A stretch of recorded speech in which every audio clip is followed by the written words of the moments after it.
Olá, boa noite. Governo capixaba decide decretar estado de emergência por causa do coronavírus no Espírito Santo. O decreto deve ser publicado na próxima segunda-feira. Eu vou chamar o repórter Vitor Zucolotti, que tem mais informações ao vivo para a gente. Boa noite, Vitor. O que muda com este decreto?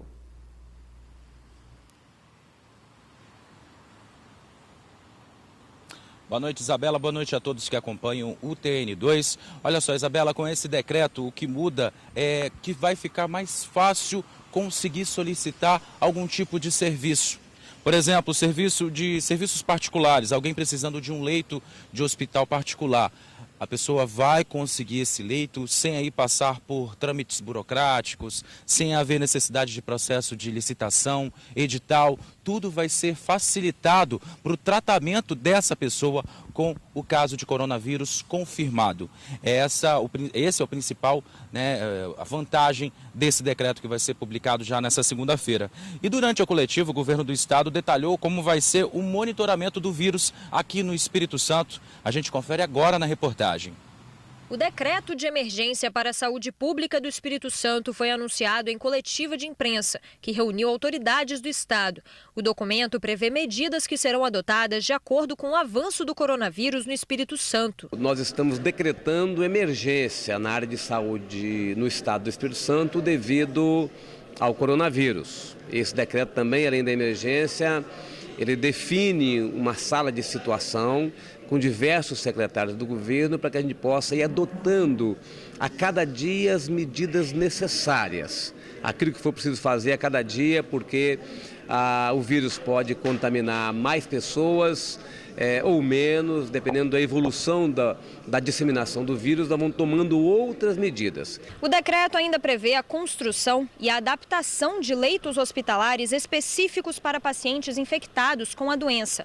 As obras já devem começar na próxima semana, tanto em hospitais da Grande Vitória quanto no interior do estado. E esse decreto também nos dá instrumentos para que a gente seja mais rápido nas ações administrativas, por exemplo, na realização de obras. Nós vamos instalar e construir e adaptar 120 leitos de UTI, intensivo, semi-intensivo, áreas reservadas para o tratamento de coronavírus, mas também o decreto nos dá a possibilidade de requisição administrativa de outras áreas na saúde, hospitais privados, filantrópicos, para que a gente possa dar suporte às pessoas que forem contaminadas. Por enquanto, as medidas ainda são de prevenção. Atitudes mais rigorosas poderão ser adotadas em eventos, escolas e sistemas prisionais apenas se houver necessidade. Hoje, no estado, apenas um caso foi confirmado. No outro, o paciente saiu do isolamento e viajou para fora do Espírito Santo. As autoridades sanitárias do município e do estado procuraram o paciente e identificamos que ele viajou para São Paulo na tarde do dia de ontem, às 14 horas. De imediato, notificamos ao Ministério Público Estadual, ao Ministério Público Federal, à Anvisa, à Polícia Federal, e o paciente foi localizado, ao Ministério da Saúde também, foi localizado e já se encontra sob monitoramento por parte dos órgãos sanitários de São Paulo. O Código Penal prevê, dependendo do tipo de infração, de 6 meses até 3 anos de reclusão em alguns casos. Então, os pacientes precisam entender que, se eles estão notificados para o coronavírus, eles devem respeitar, para a proteção deles e da coletividade, o período de isolamento domiciliar. O momento agora é de cautela e bom senso. Lavar as mãos, proteger os olhos, evitar o contato de mucosas, nesse momento é importante. No entanto, tomar medidas espalhadas por fake news ou passar a estimular comportamentos que de fato não trazem proteção neste momento não é recomendável. Pois é, gente, com relação às escolas, uma nota técnica deve ser encaminhada, divulgada para as escolas na próxima semana e vai passar todas as orientações com relação ao coronavírus nessas instituições. Por enquanto, não há previsão de suspender as aulas e nem mesmo de adiantar as férias. Com relação à situação nos presídios, o isolamento diferenciado ele só vai acontecer se algum caso for confirmado. Se algum detento tiver com coronavírus confirmado, aí sim ele vai ser posto em isolamento em uma cela diferenciada. Bom, agora a gente vai ouvir o que o secretário de Estado da Saúde falou sobre a expectativa do comportamento do vírus nos próximos meses. Vamos ver. Nós temos hoje uma projeção de que o comportamento principal da epidemia do coronavírus ocorrerá no período sazonal das doenças respiratórias, que é o período do inverno brasileiro. Então, entre os meses de junho e julho, deveremos ter o maior pico de transmissão do vírus em território brasileiro, principalmente nos estados que possuem inverno característico, que possuem uma sazonalidade das doenças respiratórias. Nós entendemos que a partir de abril já irá começar a ter um crescimento rápido do vírus no país, que vai acompanhar pelo mês de maio e seguir até o mês de julho, agosto, um comportamento alto da doença no Brasil. Na medida que a gente se afasta do inverno e se aproxima do final do ano, deve começar a ter uma queda da transmissão do vírus em solo brasileiro. Pois essas foram as palavras aí do secretário de Estado de Saúde. Com relação às empresas, ainda não há nenhum regulamento específico. Isso pode ser posto aí de acordo com o avanço do coronavírus aqui no Espírito Santo. E com relação à restrição de chegadas e partidas, não há, né, essa situação no Espírito Santo, e monitoramento mesmo só de acordo com os pacientes que estão aí com caso confirmado, com casos suspeitos. São essas as informações sobre o assunto do momento no mundo todo, né, Isabela, o coronavírus. E relembrando, prevenção, todo mundo sabe, lavar as mãos, álcool em gel, vamos fazer a nossa parte, né? Eu volto com você aí no estúdio, Isabela. Boa noite. Obrigada, Vitor, pelas informações. Olha, diante da preocupação com o avanço do vírus, a fiscalização com o bafômetro nas rodovias federais aqui do estado vai passar por mudanças. Vamos ver na reportagem.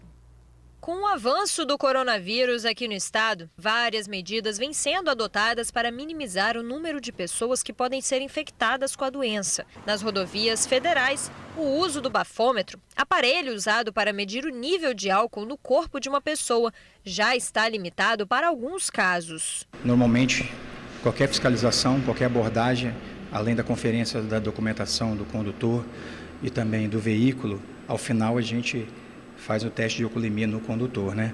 Então, agora nós vamos estar restringindo um pouco a amplitude dessa fiscalização para os condutores envolvidos em acidente, né? Que é uma questão que o Código já prevê, que todos os condutores envolvidos em acidente sejam submetidos ao teste de alcoolemia. E quando, durante a fiscalização, se o policial tiver algum tipo de desconfiança, perceber nos condutores algum tipo de sinal que indica a ingestão de bebida alcoólica, o teste também será realizado. Em Vila Velha, a maior preocupação é com a Festa da Penha, que acontece aqui no convento. É a maior festa religiosa do Espírito Santo. Esse ano, a expectativa é que mais de 1 milhão de pessoas de várias partes do Brasil e do mundo passem por aqui durante a festa. Por enquanto, o evento, que começa daqui a um mês, está mantido. Viva Jesus Cristo! O convento afirma que está acompanhando as informações sobre o coronavírus e torce para que os números diminuam até a chegada da festa. Disse também que vai seguir todas as orientações da vigilância sanitária. No momento, o estado tem 2 casos confirmados e mais de 30 suspeitos. No Brasil, a Conmebol anunciou a suspensão da próxima rodada da Libertadores, que aconteceria no país. O anúncio veio pouco antes de sair o resultado do exame que comprovou a infecção por coronavírus no secretário de Comunicação Social da Presidência, Fábio Van Garten. Ele permanece em quarentena. O presidente Jair Bolsonaro também passou por exames, mas por enquanto deu negativo. Olha, o frei guardião do convento participou de uma reunião com o governador Renato Casagrande durante a tarde e avalia a possibilidade de transmitir agora a Festa da Penha virtualmente.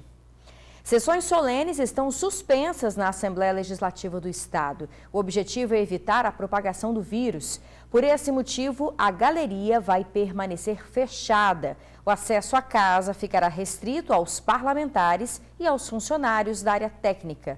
Também ficam suspensas as autorizações de afastamento de servidores e parlamentares para missão em locais onde houver infecção pelo coronavírus. As sessões ordinárias podem ser acompanhadas ao vivo pela TV ou pelo canal da casa no YouTube. Olha, o novo vírus tem atingido de forma mais agressiva os idosos. Este é um grupo de risco devido à saúde frágil e doenças crônicas. Por isso, casas de repouso já estão orientando pacientes e também pedindo até para evitar a visita de familiares. Seu Jorge, 62 anos, lê o jornal todos os dias. É super bem informado, viu? A manchete do dia? coronavírus. Ele sabe de tudo o que está acontecendo. O coronavírus é uma infecção que dá mais em idosos.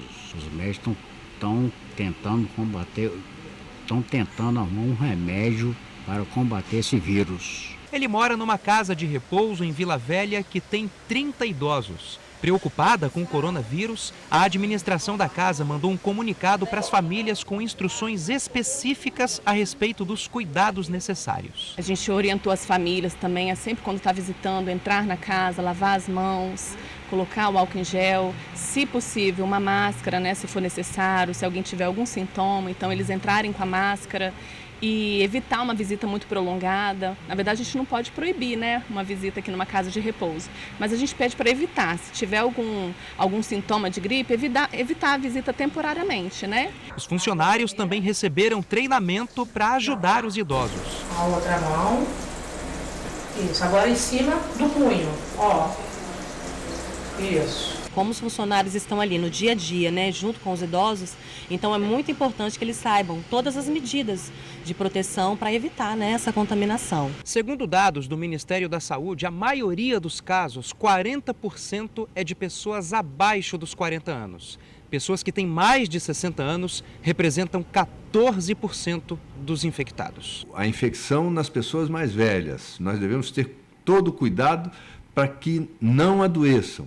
E se adoecem, que sejam cuidados imediatamente para que a gente evite as consequências piores da infecção pelo coronavírus e as complicações infecciosas outras que podem ocorrer. Como diz o aviso na parede da casa de repouso, é melhor prevenir do que remediar. Né, seu Jorge? Lavar bem as mãos, cuidar bem dos alimentos. Não ficar em lugares aglomerados, todo mundo tem que se prevenir e não ficar doente. Essa gripe, ela está afetando mais esse grupo, né? Então, nossos idosos são mais frágeis, então eles são mais afetados. Então, a gente vai prevenir para poder não acontecer nada de ruim com eles. No retorno do TN2, a gente fala do medo de quem mora no bairro Dom João Batista, em Vila Velha. 2 pessoas foram assassinadas e o alvo saiu ileso. Agora imagens ao vivo do trânsito na reta do aeroporto, a gente já volta. Duplo assassinato em Vila Velha, mas o alvo dos criminosos era um adolescente que escapou. É o mesmo jovem baleado quando a pequena Alice, de 3 anos, foi vítima de bala perdida no bairro Dom João Batista, em Vila Velha. Uma das vítimas nem teve tempo de sair da bicicleta. Ele era vendedor de picolé. A outra, uma mulher que estava do outro lado do valão. Os dois foram assassinados na manhã desta sexta-feira na mesma rua onde a pequena Alice, de 3 anos, foi morta, no bairro Dom João Batista, em Vila Velha. Mas as 2 vítimas não seriam os alvos iniciais dos bandidos. Eles vieram até aqui para tentar matar uma outra pessoa. O alvo principal era o mesmo adolescente que estava vendendo o celular para o pai da pequena Alice no momento em que ela foi morta. O jovem conseguiu escapar dos criminosos mais uma vez. Nossa equipe tentou conversar com o adolescente no dia que ele prestou depoimento sobre o assassinato de Alice, mas ele e os familiares preferiram não gravar a entrevista. A polícia suspeita que o rapaz e as 2 pessoas que foram mortas hoje tenham envolvimento com o tráfico local e seriam da mesma gangue. Já no dia 10 de fevereiro, a polícia prendeu o segundo suspeito de ter participado do ataque que tirou a vida da menina. Um dia antes, o primeiro suspeito também foi preso. O autor dos disparos ainda não foi encontrado. Procurados são 5 homens considerados perigosos, acusados de matar ou tentar tirar a vida de mulheres no estado. Você pode ajudar a polícia a levar todos para a cadeia. Rafael Constantino Duarte, Maciel Ribeiro Reis, André Carolino da Silva, Sebastião Nonato Pessoa e Genesi Araújo Reis. Esses são os 5 homens mais procurados pela polícia, acusados de matar ou tentar matar mulheres no estado. Os crimes foram cometidos entre 2011 e 2019. Entre os alvos que estão com mandado de prisão em aberto, Genesi é apontado pela Polícia Civil como suspeito de matar por ciúmes a namorada, a diarista Júlia Aparecida Martins, de 51 anos, e a filha dela, a vendedora Juliana Martins Neves, de 29 anos. O crime aconteceu em fevereiro de 2015. Mãe e filha foram assassinadas com tiros na cabeça na porta de casa, no bairro Jardim Tropical, na Serra. Um balanço censo divulgado pela Divisão Especializada de Atendimento à Mulher mostrou que só no ano passado mais de 1.900 homens foram presos acusados de atos de violência contra as mulheres. Além disso, foram registrados mais de 1.600 boletins de ocorrência nas delegacias especializadas. Números altos que assustam e mostram o quanto ainda é difícil combater este tipo de crime. É preciso coragem para dar o importante primeiro passo: denunciar ao menor sinal de violência, seja física ou moral. Em 2019, foram mais de 8.000 pedidos de medida protetiva e o trabalho da polícia continua. Na semana passada, 17 homens envolvidos em atos de violência contra a mulher foram presos durante a Operação Marias. São homens acusados de ameaça, agressão, estupro, violação de domicílio e descumprimento de medida protetiva. E as operações vão continuar. Esse tipo de violência é fruto de uma sociedade machista, de cultura patriarcal, onde o homem acha que a mulher é posse, é propriedade, onde o homem, por vezes, trata a mulher como um objeto. Esses tipos de condutas são inaceitáveis, são criminosas e devem ser punidas com todo rigor. E este trabalho continuará. Se você reconheceu algum dos suspeitos, denuncie, ligue para o Disque Denúncia 181. A gente faz um rápido intervalo. Na volta, você vai ver moradores da Serra sem entender o motivo do aumento na conta de energia. Agora, imagens ao vivo para você do trânsito no centro de Vitória. A gente volta bem rapidinho. Uma mudança na rede de energia elétrica tem tirado o sono de moradores da Serra. De um mês para o outro, a conta de luz subiu muito, mais do que o dobro. E não foi somente uma casa, não. Os moradores pedem respostas. Um bairro onde o preço da energia está valendo ouro. Os moradores de Jardim Carapina, na Serra, tiveram um aumento considerável na conta de energia nos últimos meses. O Diego é comerciante, pagava cerca de R$50. Agora o valor passa dos 400. Aí eu troquei de ponto porque não dá para ficar com ponto com energia vindo daquela situação. Não é só na conta de energia que está vindo esse absurdo. A nossa taxa também de iluminação pública, ela é maior do que os outros bairros que têm melhores classificação financeira, né? Mas o caso que mais chama a atenção é deste bar. O estabelecimento tem 3 freezers, mas só 2 funcionam, além de 6 lâmpadas que consomem energia. O valor da conta de janeiro foi de R$ 5.998,84. Isso mesmo, quase R$ 6.000. Em dezembro o valor também foi alto, R$ 2.879. De um dia para o outro a energia saltar um tanto desse é de causar um desespero. E a indignação é que a maioria da comunidade está na mesma situação. Andando aqui pela avenida principal do bairro, a gente vê que não é uma nem 2 casas, não. São todas as casas. Todos os moradores reclamam do aumento na conta de energia. E a dona Elza é uma delas. Dona Elza, o que você usa tanto nessa casa para gastar tanta energia assim? Olha, eu só tenho a geladeira, o tanquinho, a máquina, mas eu lavo roupa de 15 em 15 dias, porque eu tenho os netos, né?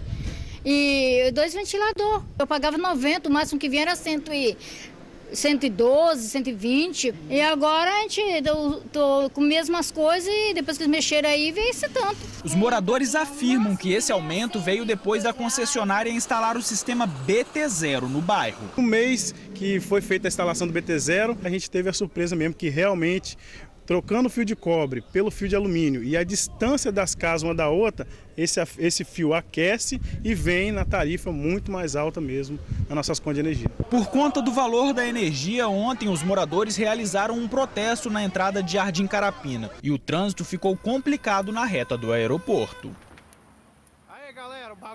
Olha, a concessionária garantiu que não houve aumento nas tarifas de energia, mas que vai apurar esse aumento na conta do dono do bar. E o cliente que desejar pode solicitar uma inspeção no medidor pelo 0800 721 0707 ou também pode ir nas agências presenciais da EDP. Esse projeto BT0 é uma rede elétrica blindada feita para evitar ligações clandestinas. A EDP diz que o novo sistema é regulamentado e segue as normas da Agência Nacional de Energia Elétrica. Fica aí a dica então para os moradores ligar para lá ou recorrer ao PROCON, né? A gente fica por aqui, uma boa noite para você, obrigada pela companhia, um ótimo final de semana.